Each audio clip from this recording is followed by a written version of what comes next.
you can take on the golf course straight away. And I'm here to hopefully make it a little bit more user-friendly. The instinct is to go at the ball. It's connected to that. We need to kind of pull the pin a little bit and let it go, because your arms will be influenced by that. So we're changing the sequence and changing the order. I guarantee after a while they'll want to kind of drop in the slot. Beautiful. Hi everyone, welcome back to another video on the channel. Thank you very much for joining me. My name is Warren Bennett. Trev's mooching around the garden somewhere, so I'm sure you'll see him from time to time. So what makes this video different to others is these 3 tips to stop you coming over the top. You can take on the golf course straight away. Sure, if you practice and spend a bit of time homing these skills, obviously honing these skills, sure, you're going to get better and it's going to be more consistent. But these 3 tips are all blended into one, so you can take out on the golf course to see some instant improvement, because as we know, coming over the top is a very tricky thing to kind of stop, isn't it? So I would say if you can improve it by 50% straight away, then you can gradually improve the other 50 after that. So let's get going. Front camera set up, sun's gone away, but let's get going. Okay everyone, so thanks very much for joining me for another video. Hope everyone's keeping well and being able to play some golf, and some nice golf and enjoyable golf. So yeah, so coming over the top, and I think the reason why people do come over the top, obviously it's a habit they've got into over a period of time, is as we stand over the ball isn't horizontal straight out in front of us, it's not directly below us obviously, but it's at this incline angle. And I think the instinct for the golfer when they get up to the top is they always try and go out towards the ball. Right, so how can we stop that? How can we go on the course straight away within a couple of shots here and there, or a few practice swings, get on the tee and play some nice golf and take away the extreme of over the top? Because what you don't want to do, you don't want to get in this position where the club has to make such a big compensation and you have to make a big compensation, because if that is the case, you're going to kind of take away a lot of your efficiency, a lot of your power, speed, and obviously strike as well. So if you can limit the extreme and then slowly get back into the kind of the zone, the slot, and be less over the top over time, I'm all for it. Okay, let's get on to number 1 then. And like I said on the intro, these 3 feelings can kind of blend into one. So hopefully the first feeling will help number 2, and then the second feeling will hopefully help the third and final one as well. Right, okay, so number 1 is what we want to try and do. We want to twist. You don't want any lack of turn. Now, if you're struggling physically with that, you can lift your left heel off the ground. What you don't want to do on the backswing, you don't want any swaying, all right? So if anyone says turn off the ball, which is fine, but you don't want to turn and sway. So you want to turn and twist as much as you can. I'd rather you overturn, because if you come over the top from a big turn, it's going to be less. If you come over the top with a lack of turn, you can see the difference there. Obviously it's a putting exercise I'm doing there, it's not real life, but you can see the difference. If I really twist, I'd rather you over twist your hips and get your left heel off the ground, get your knee kicked in, really get off and turn behind the ball. But remember, we're not swaying, so you're literally just turning around yourself here, but you're really allowing yourself to kind of get behind the ball and really face your chest away from the target. And that's another thing, like I said in the intro, the instinct is to go at the ball, go over towards it. So what you don't really want to do, the feeling is when we're a bit anxious, you don't want to turn away from the ball, because remember in golf it's difficult because we're turning away from where the target is. The target is behind us when we turn. And that's an uneasy feeling. It's unnatural, I think. So people who have a tendency to be a little bit anxious, or they want to get a little bit quick at it, they don't turn as much, or they start to and they stop about here and then start lifting and over. So really twist, everyone, as much as you can. As you can see there from the behind camera, I'm really facing pretty much everything towards that camera there. Beautiful. And like I said, if you come over the top from there, it'll be less. So number 1 is let's really twist, everyone. You can keep your head as still as you can. We're not swaying it over to my right leg. You're twisting as much as you can. Really take your time on the backswing. Really, you'd rather be more than less. It's a real good one because you can take away at least 50% of you over the top just by doing this. More than you think. And that's hips, pockets, everything. Torso, belly button, and then shoulders. Really get off the ball. And then your little sub feeling here is you're making sure you're twisting and there's no weight going on the outside of your shoe, which you would if you swayed. And then just as a little reminder to help it even more is you're twisting and you're making sure this left arm is slightly more across you than up the top here. Because remember, if you twist and your left arm is a little flatter than normal, it's going to be less, isn't it? If you come over the top from there, you're going to be less over the top from this flat position. Only slightly, remember, you're not pulling it right across you and being silly deep, but you're just kind of twisting and just keeping this left arm across me. Beautiful. Okay, so that is feeling number one. Nice coil, a big over twist, big turn, and get your left arm kind of across you a little bit more as well. Okay, let's get on to the second tip.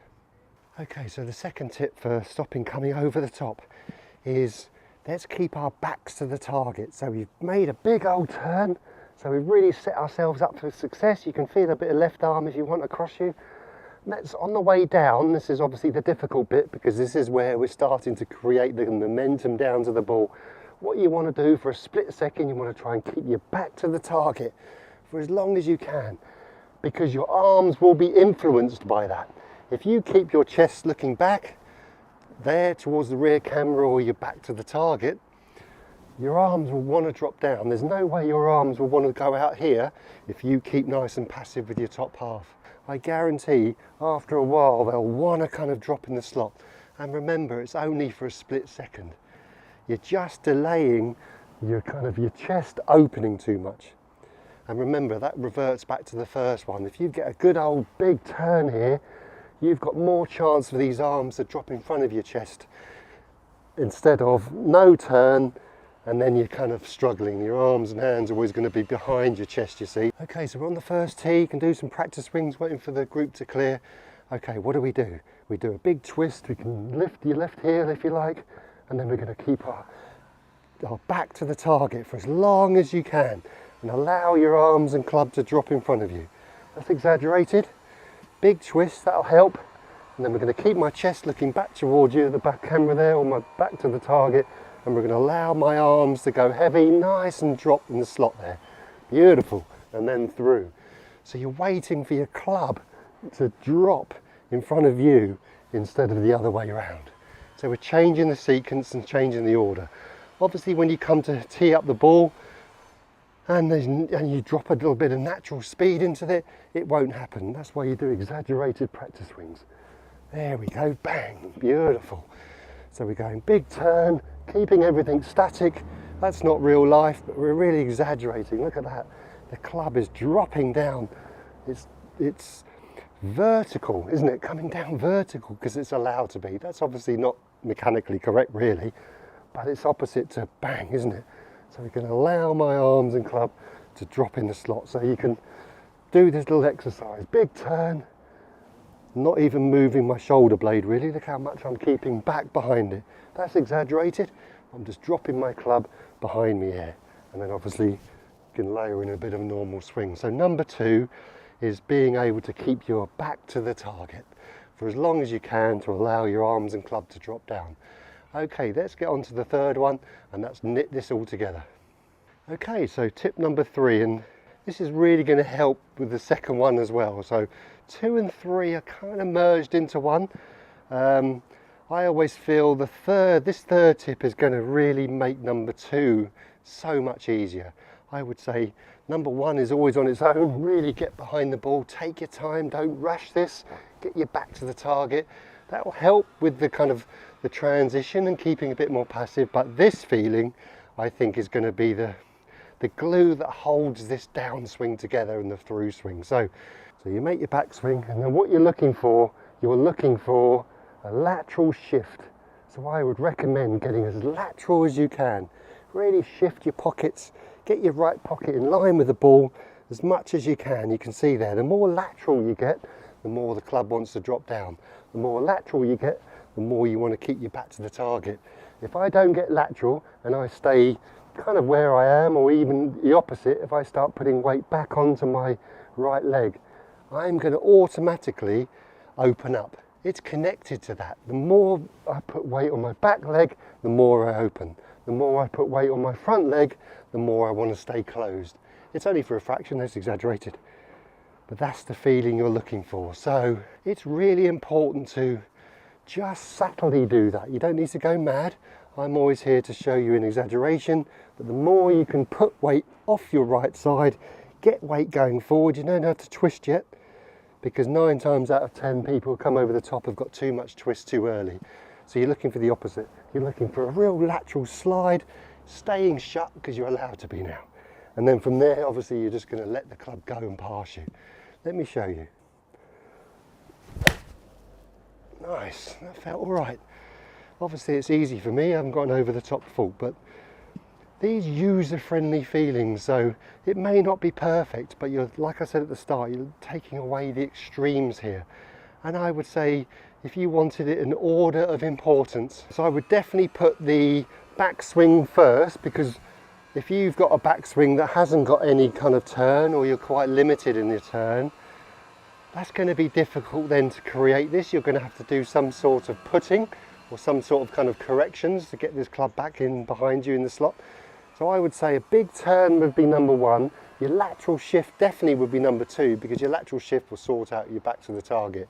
There's no question you can do back to the target just by itself, absolutely. Out of experience, golfers who come over the top, what's helped before is definitely the turn and definitely the lateral shift. The more they can get moving laterally, the more square they can be. And the more square they can be, this allows your club and arms to drop in the slot, and then you're ready to go from there. So I hope these 3 tips help, and I'm here to hopefully make it a little bit more user-friendly. It's great to get into the nitty-gritty and to really work on some drills, and you can do that, and it has a time and place, but it's having course thoughts as well that you can take on the course, and these are them.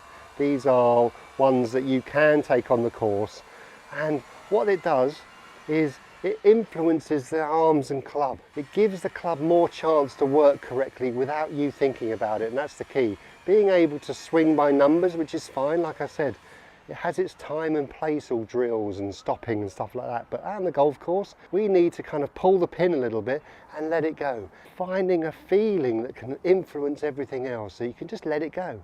I really hope it helps, and I really hope you can kind of take something out of this, because I know how difficult it is to change. You don't have to be Rory McIlroy and drop the club, literally drop the club. You don't have to drop the club under the slot to be a good golfer. You just have to be less extreme. And if you can take it to the golf course and it works, if you get an understanding of, yes, if I do that a little bit more, it's going to help. And that's going to really make your time out on that golf course a little bit more enjoyable. And that's why we're here, aren't we, to play a little bit more enjoyable golf. Okay everyone, so thank you very much for joining me. No Trev today, I think he's playing with Harvey indoors. The sun stayed out a little bit, so we bid you farewell. We're coming towards the end of the day here, so I'm going to pack everything away and we'll see you next time. A massive thank you to everyone who's joined the Academy, the membership scheme. There's details in the description below. Obviously, a massive thank you. It helps me to stand on this mat and deliver these coaching videos to you, so thank you so much. Okay, and so that goes without saying, just to kind of the support. You know, we're kind of generating a little community here in the Academy. So at the moment, as you can see, I'm not where I was. I haven't got like a physical academy around with me, but no question that would be easier. If it was actually closer to home, that would be easier. But anyway, but I always believe that it's the content is the most important. What I'm saying to you is the most important. I could be in the best practice area in the world, TPC Sawgrass, and saying the wrong thing. It won't help you. So I'd rather be somewhere like here, hopefully giving you the understanding that you can play some better golf out there. Okay everyone, so I bid you farewell. Have a great golfing week. Stay healthy on and off the golf course. And for myself and an invisible Trev, and hopefully the drilling would stop by then, we'll see you then. See you next time. Cheerio.